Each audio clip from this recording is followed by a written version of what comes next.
पियर मुंह लइके सोझा बड़ुए खाड़ रे, लाल पियर मुंह लइके सोझा बड़ुए खाड़ रे, चिन्हात नहीं खोई देवर हकी, चिन्हात नहीं खोई देवर हकी, हउए भतार रे, चिन्हात नहीं खोई देवर हकी, हउए भतार रे, चिन्हात नहीं खोई देवर हकी।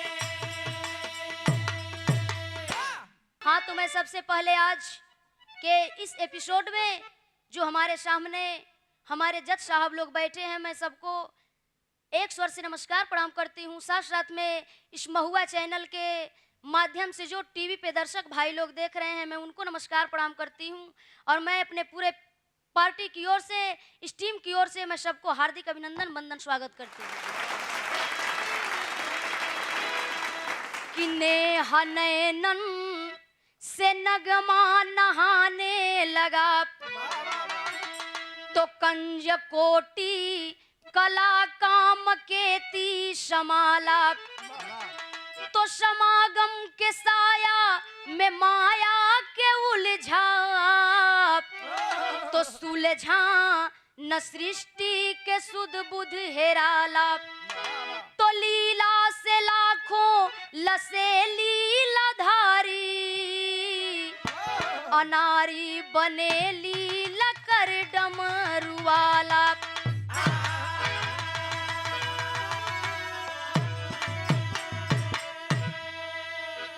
एक लाइन कव्वाली के अंदाज है, कैसे मास्टर?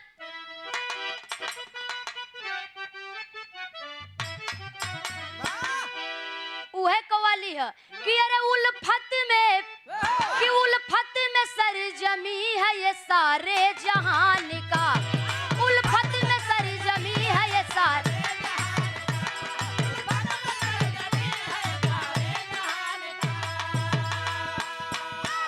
लेकिन गाना के अंदर कवि जी भाव कितना सुंदर लिखलन। का लिखलन? अरे गागर में बंद, कि गागर में बंद हो गया सागर विधान का, गागर में बंद हो, गागर में बंद हो गया सागर विधान का,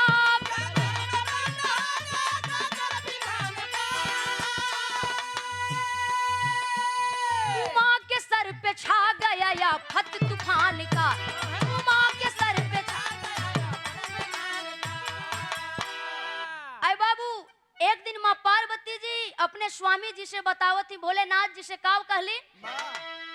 एक दिन उमा जी शिव से मुस्कान भर के बोली, अधरों के अरणिमा से है राज दिल की खोली, लागी है दिल में ललसा पीरतम ललक हमारी, मृतलोक घूमने को तब करिए तुम तैयारी। अरे बाबू, कली माँ पार्वती जी की है स्वामी जी, बड़ी हमार मन करता मृतलोक घूमे के।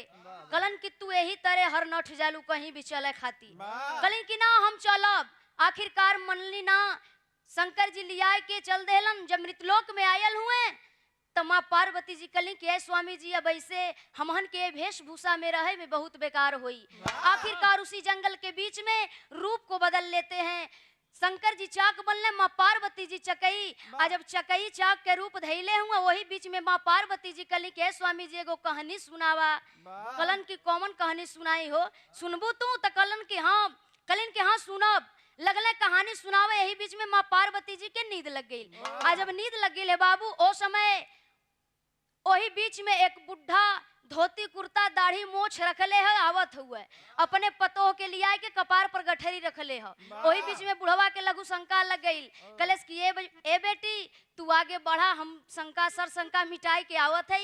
इतना बात के जब सुनले पतोहिया चल देलस, गठरी दे देलन बुढ़ऊ, शंका के समाधान करत हो। वही बीच में भोलेनाथ जी के मौका मिलल। कल कि अब ऐसे अच्छा मौका मिली ना।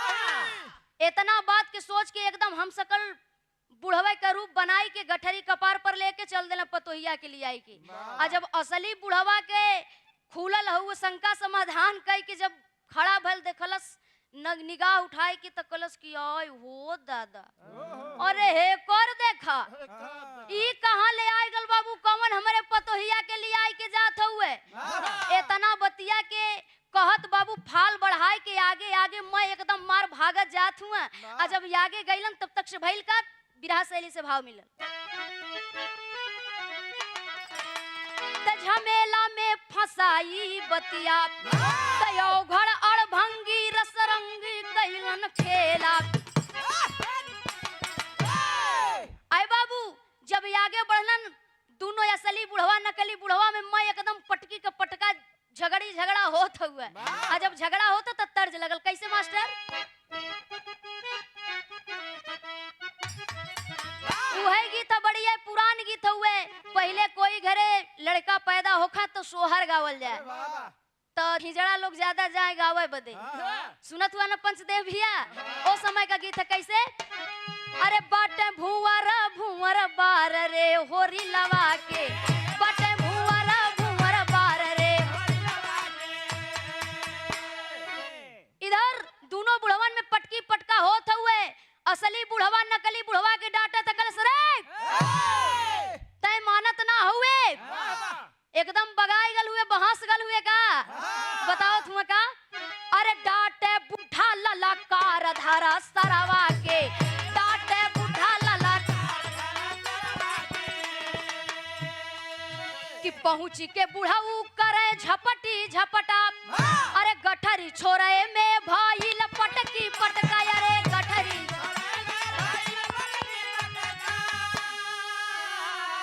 लत घुसा करई मोर धारा सरवा के, लत घुसा करई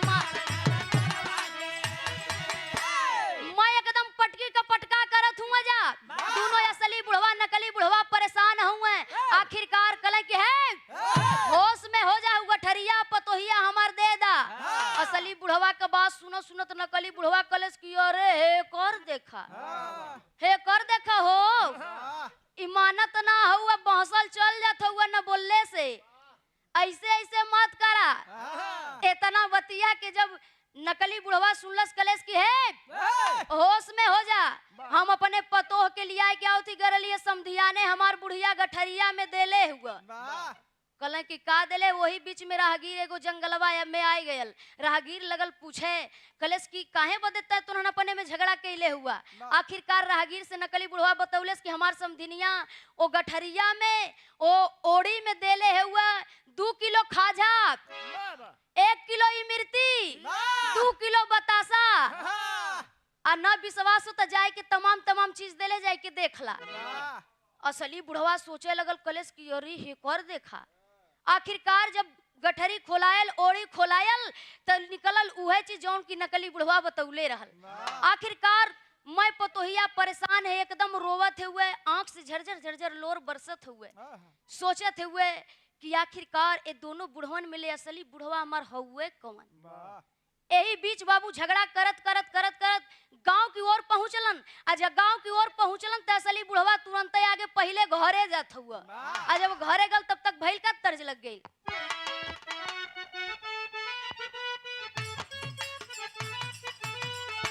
उहे गीत हो सुन लिया ध्यान से पंचदेव भैया। लाल पियर मुंह कई के सोजा बड़ुए खाड़ रे,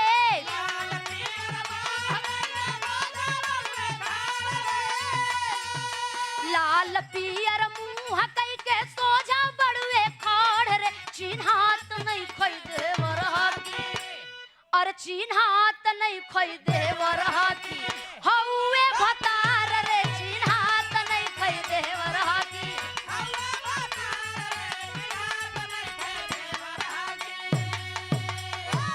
असली बुढ़वा जाए के घरे अपने मेहरारू से बुढ़िया से लगल बतावे का कहले कि खरी खोटी सुनावे लगलू बात सुन के सार के।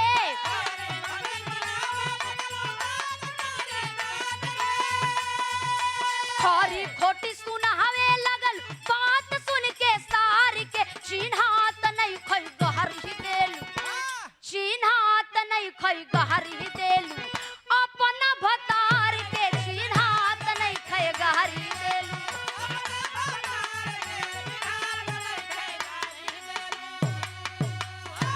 असली बुढ़वा जाए के सारी बात के बताए दिले बुढ़िया से कले से बुढ़ा तोहरे बुझात ना हुए। सारी बात के बतौले असली बुढ़वा के पास में। असली बुढ़वा नकली बुढ़वा जुटल हुआ बुढ़िया आई ले मैं गाड़ी लगल देवे कलेस की है बुढ़ाऊ तोहरे बुझात ना हुए हमारे पतो के कैसे कौन बुढ़वा लिया आई के जात ह मैं एकदम मार चरा उठाई के गाड़ी देत हुआ कलेस की हे कर देखा हो नकली बुढ़वा कलेस की करे तो मनबी ना मेहरारू है हमार पतोहियो है हमार बेटुओ है हमार गठरियो हमार है हुए आ तू तमन हम ही की गरियावत हई अपने भतार के अपने मर्द के चिन्हत ना हई इतना बात सुनलेस बुढ़िया कलेस की हाँ हो बुढ़ो ठीक तो कोले रला इतना बात के जब सुनलस असली बुढ़वा के बात बुढ़िया ओ समय बुढ़िया सोचे लगल कलेस की ठीक हुआ नकली बुढ़वा लगल बतावे कि तोही नकले रहलू कि जइया समधियाने तब पतो के लिए आ गांव के पहले ही परी माई के मंदिर हुए आ पोखरा पर जाए के बैठबले रही है पतो के लिए आई के आई धार पिठार देले तक घरे जाई इतना बतिया के कली तब तक से भइल का आल्हा में प्रमाण मिलल कैसे कि मृत लोकवा में शिवा कारी के झमेलावा ये बाबू मृत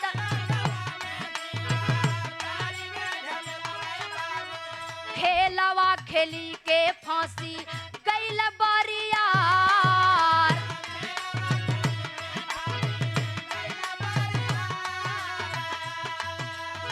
गाँव के चौधरी एगो घाड़ माँ गवला ये पंचो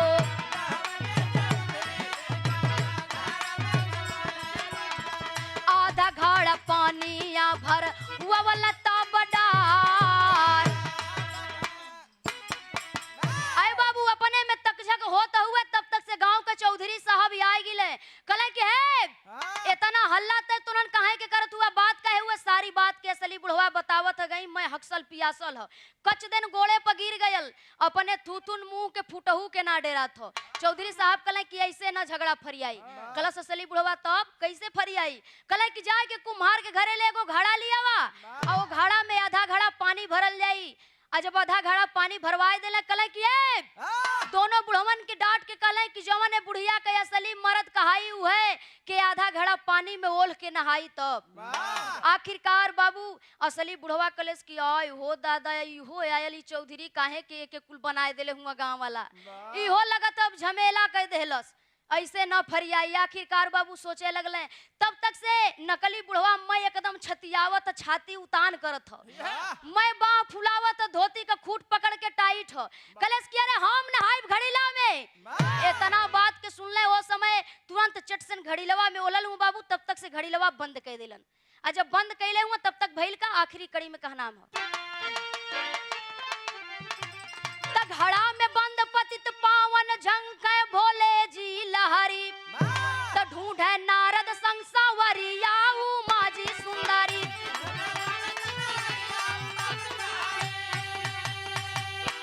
कि हेरत पहुंचे उसी गांव में जहां रहे शिवदानी अरे कोई नर नारी देखला भैया अरे ऐसा न मर्द सैलानी तब पानी ढारी के नजरियो उमा जी सुंदरी इधर माँ पार्वती जी का जंगल में जब नींद टूटल रोवत ही मैं एकदम आंख से नीर बरसत हुए आए गिले नारद मुनि नारायण नारायण नारायण के जाप करत कले अरे माता ही रोवत तू काहे के हो बात काहे हुए सारी बात को बताती है खोजत खोजत वही गांव में पहुंचला जहां की भीड़ इकट्ठा है पूछला सारी बात मालूम भइले डांट कर कहते हैं कि गांव के लोगों कान खोल करके मेरी बात ध्यान से सुन लेना एक कोई असली बुढ़वा नकली बुढ़वा ना हुए ये तीनों त्रिलोक के मालिक नेत्रधारी डमरूधारी भोलेनाथ जी हुए डमरू वाले आखिरकार इस बात को सुनकर के गांव के लोग पीठ पैर पे खड़ा होकर के प्रार्थना अर्चना करने लगे तब तक से भोलेनाथ जी दर्शन दिए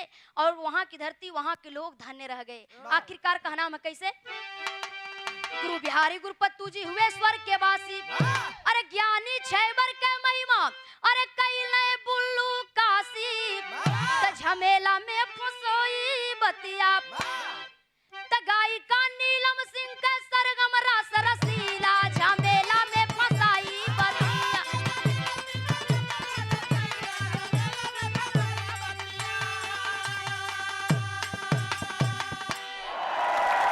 अरे वाह तई रानी नीलम सिंह जी आपन गीत रवा सबके सुनौली।